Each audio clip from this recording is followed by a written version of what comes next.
Iniciamos el tema de la unidad 3, velocidad de reacción y temperatura, como parte y complemento del iniciado ya del estudio de la cinética química en las reacciones. Tomaremos como bibliografía principal Atkins, Química Física, en los capítulos 22 y 24. Hemos visto que la velocidad de reacción tiene una dependencia fuerte de las concentraciones de los reactivos que participan en una reacción química. Pero también hay un factor dentro de esa ecuación cinética, el factor denominado constante cinética o coeficiente cinético, que tiene una fuerte dependencia con la temperatura. Si luego de analizar y de experimentar los órdenes de reacción asociados a cada reactivo, midiendo velocidades, midiendo tiempos de reacción, midiendo concentraciones, podemos encontrar para distintas temperaturas los valores de la constante cinética y graficando esos valores en función de pequeños cambios en la temperatura, demostramos experimentalmente que la sensibilidad de cambio de esa constante respecto de la temperatura es fuerte para la mayoría de las reacciones. Este estudio experimental y su modelo matemático lo desarrolla Arrhenius, donde se va a ocupar específicamente del factor que influye en la velocidad y que es determinado por la temperatura y por factores energéticos. Este factor es la constante cinética y experimentalmente Arrhenius la ajusta a esta ecuación dentro de un amplio intervalo de temperaturas. ¿De qué depende para Arrhenius esta constante? Además de la temperatura absoluta de la experiencia, depende de un factor A que se denomina preexponencial o factor de frecuencia de colisiones entre las moléculas que participan en la reacción y de un factor exponencial que está, digamos, elevado, ese exponencial, a un valor negativo respecto de la energía de activación, o sea que a altas energías de activación vamos a tener constantes muy bajas, pero la temperatura está influyendo en forma positiva respecto de la constante. Quiere decir que a elevados rangos de temperatura o cambios de temperatura, la constante tiende a aumentar. Esto ocurre porque la dependencia de la constante de temperatura en ese rango, ¿sí?, responde a la ecuación de Arrhenius. Esos parámetros que vamos a analizar ahora en forma gráfica para poder encontrar sus valores son los denominados parámetros de Arrhenius. El factor de frecuencia A y la energía de activación propia de cada reacción química. Se conocen los valores de K a distintas temperaturas, como dijimos, pudieron ser obtenidos a partir de las experiencias que hicimos para determinar los órdenes de reacción, y determinar la energía de activación de esa reacción va a ser un tema complejo, así como también determinar el valor de A como factor de frecuencia. Pero si nosotros expresamos en forma logarítmica la ecuación de Arrhenius como logaritmo de la constante en función de la inversa de la temperatura, podemos ver que graficando los valores del logaritmo de la constante obtenida para diversas temperaturas absolutas, vamos a encontrar dentro de un rango de temperatura, si nos dan esos valores una recta, se va a cumplir esta predicción de Arrhenius y este modelo de Arrhenius. Vamos a encontrar, proyectándonos hacia la ordenada del origen, el valor del logaritmo de A, y por lo tanto podremos deducir cuánto vale ese factor de frecuencia, y con la pendiente de la gráfica vamos a encontrar el valor de la energía de activación. Datos muy difíciles de determinar experimentalmente en forma directa, ya sea por el gran número de colisiones que se pueden dar a una determinada temperatura, como por los valores de medición energética de ese complejo activado. Algunos parámetros de Arrhenius para algunas reacciones conocidas en términos de frecuencia, cantidad de colisiones por segundo, o en términos de kilojoule por mol para las energías de activación. Datos experimentales sacados de la experiencia de Arrhenius, o los valores experimentales aplicando la ecuación de Arrhenius.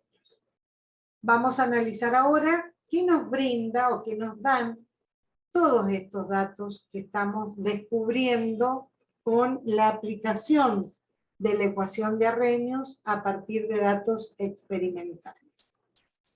En principio tendríamos que analizar qué información nos brinda la energía de activación, sabiendo que en la mayoría de las reacciones esa energía de activación es un valor positivo, que cuando ese valor es muy elevado, ¿sí? Va a surgir que tiene una gran pendiente y nos va a indicar de algún modo, y gráficamente analizándolo, que la constante va a tener una fuerte dependencia de la temperatura. Cuanto mayor es esa energía de activación, más significativo va a ser para la constante modificar la temperatura. Esto podemos analizarlo si integramos la ecuación en un entorno de temperaturas y queremos determinar los dos valores de la constante para los parámetros de Arrhenius y para las temperaturas experimentadas. Si esto lo analizamos gráficamente, podemos obtener distintas reacciones o analizar el comportamiento de distintas reacciones químicas con distintas pendientes. La pendiente o energía de activación va a ser propia de cada reacción. Lo que estamos tratando de analizar acá es que cómo Arrhenius predice que va a influir la temperatura no solo en el valor de la constante, sino también en determinar los cambios de la energía de activación. Si nosotros tenemos reacciones con bajas energías de activación, la influencia de los rangos de temperatura va a ser menor, así tenemos energías de activación muy grandes. Pequeños cambios en la temperatura nos van a modificar notablemente los valores de la constante cinética. ¿Qué otra información podemos rescatar a partir de los datos de energía de activación? En principio, saber que hay algunos casos en que la energía de activación podría considerarse nula, no estrictamente cero, pero aproximándose a cero, y en esos casos veremos que la constante no tiene una dependencia de la temperatura. Hay muy pocas reacciones en donde se puede hablar de una energía de activación negativa. Serían aquellas en donde cuando elevamos la temperatura, la constante disminuye. Esto es bastante raro pensándolo desde el punto de vista de las colisiones. Sin embargo, cuando hablamos de energía de activación, estamos hablando de un promedio de las energías de activación que puedan ocurrir en distintas etapas de una reacción química. Entonces, encontrar que la energía de activación, para una determinada energía de activación, ¿sí?, me da negativa, que la constante disminuye con la temperatura, es un indicio de que la reacción que estoy estudiando es compleja, que tiene etapas de transición o etapas intermedias, y la sumatoria de esas etapas me plantean una energía de activación negativa. Estos son casos mínimos, pero los queremos plantear porque existen como tal. Y a través de estudiar la constante cinética podemos llegar a inducir que nuestras reacciones tienen una cinética compleja. Vamos a abordar ahora algunos casos y algunas situaciones donde hay desviaciones de la ley de Arrhenius. Esto, ¿cómo lo determinamos? Bueno, si trabajamos en un rango de temperatura suficientemente grande y observamos que no se cumple la linealidad que habíamos previsto, podemos entender que A y la energía de activación, el factor de colisiones y la energía de activación dependen levemente o al menos levemente de la temperatura. Si en esos amplios intervalos se observan desviaciones, determinamos que la gráfica de Arrhenius no da lineal y que el factor preexponencial depende de la temperatura. Y en tal caso podríamos determinar u ordenar ahora que la energía de activación depende de RT al cuadrado, pero ahora va a ser la pendiente del logaritmo de K con respecto a la temperatura, ¿sí? Va a permitir entender cómo varía esa energía de activación respecto de la temperatura. Siempre y cuando la gráfica de Arrhenius no diese lineal. Obviamente, para entender estas desviaciones deberíamos conocer con muchos más detalles qué ocurre en la reacción química, y seguramente lo más ajustado o lo más simple va a ser trabajar dentro de rangos de temperaturas donde Arrhenius cumpla su linealidad. Esos parámetros que estamos analizando ahora, ¿sí?, van a cambiar, como planteamos, o esa energía, en estos casos, cambiaría en el curso de la reacción, ¿sí? ¿Cómo cambia la energía en el curso de la reacción? Nosotros inicialmente tenemos, si graficamos la energía potencial de los reactivos, ¿sí?, en un inicio, vamos a ver que tenemos, por ejemplo, para este caso, que es el perfil de una reacción exotérmica, vamos a tener un alto contenido en la energía potencial de los reactivos. Para que estos ocurran, necesitamos brindarle una energía que va a ser una cantidad determinada, ¿sí?, para poder llegar a plantear la obtención de productos. Esa cantidad determinada va a ser la que llamamos energía de activación para esa reacción. Esa barrera de la que estamos hablando, ¿sí?, va a ser la que la energía de los reactivos o lograda por los reactivos tenga que sortear para poder obtener productos que en este caso terminan o caen a una energía mucho menor, que es la energía final de los productos. Si queremos ver la evolución de esta energía potencial, lo que vamos a analizar es lo que llamamos coordenada de reacción o progreso de la reacción, que tiene que ver con los cambios producidos durante la reacción.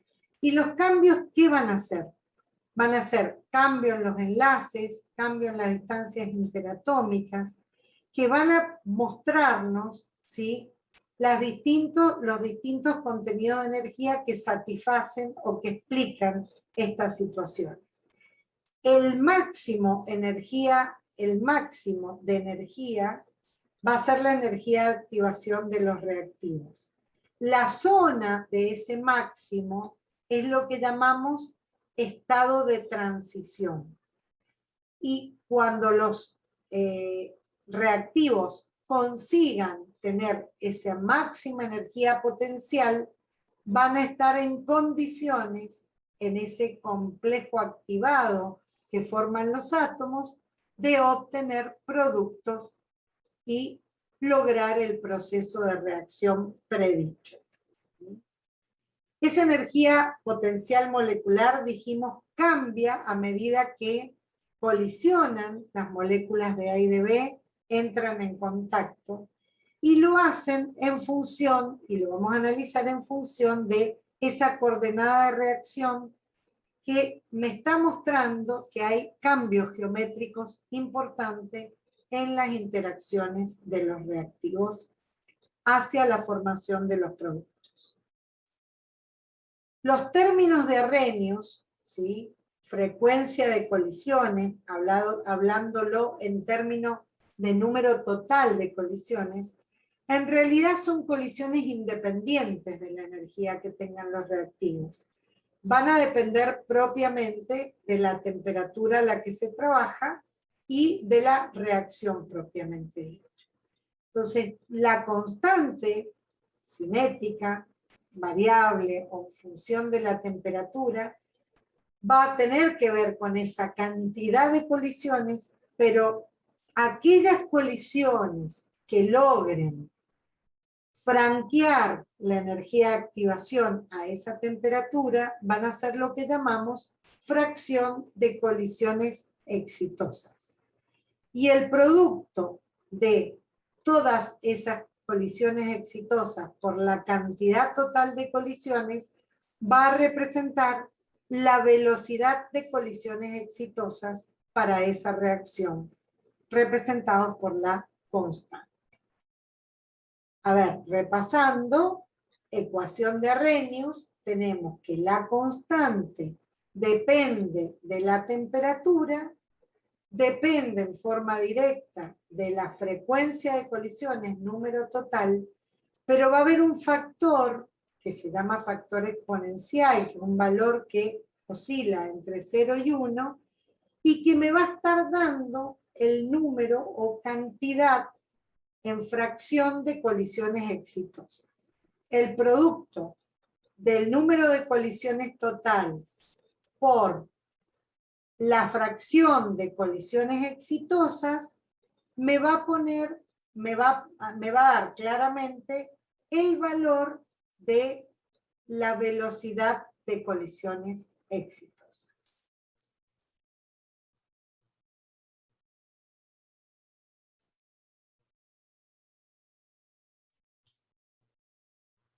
Con esta nueva mirada de la influencia de la temperatura en la velocidad, vamos a plantear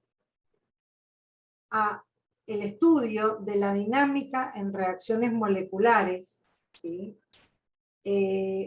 Sobre las teorías de la reactividad química. ¿Qué debe explicar una teoría? En principio, la teoría deberá explicar lo que ya hemos comprobado desde el punto de vista experimental, que al aumentar la concentración de los reactivos, la velocidad aumenta, que al aumentar la temperatura, la velocidad será mayor. ¿Sí? Hay dos teorías bastante simples, también cuantitativas, como son la teoría de las colisiones y teoría del estado de transición, que nos van a poder demostrar, ¿sí? O dar las bases para corregir los parámetros de Arrhenius, estos que modificaban o que se veían influenciados por la temperatura. O sea, cuando Arrhenius no responde, es necesario explicar con otros modelos matemáticos a partir de la teoría de las colisiones y de la teoría del estado de transición, estas variaciones en los parámetros de Arrhenius. Vamos a requerir de modelos más exactos, con estudios computacionales, para complejizar el estudio de estas teorías de la reactividad química.